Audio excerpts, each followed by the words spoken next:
In the previous video, we already created a new Gmail account and new Google Class.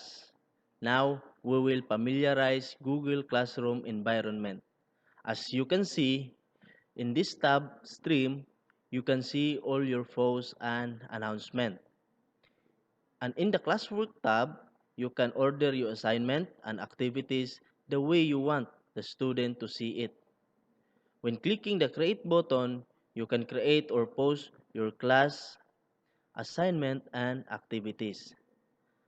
In the People tab, you can see the list of teachers and students enrolled in the class. And in a Grades tab, you can see the student submission and you can grade assignments. By clicking the 3 by 3 box, you can access to the other Google apps like Maps, YouTube, Play Store, Gmail, Meet, Drive, and etc.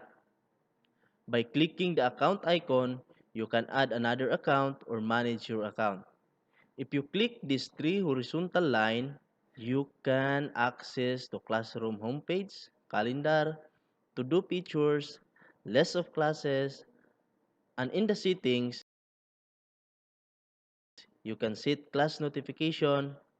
And now, we already familiarize the environment, and in the next video, we will configure Google Classroom settings.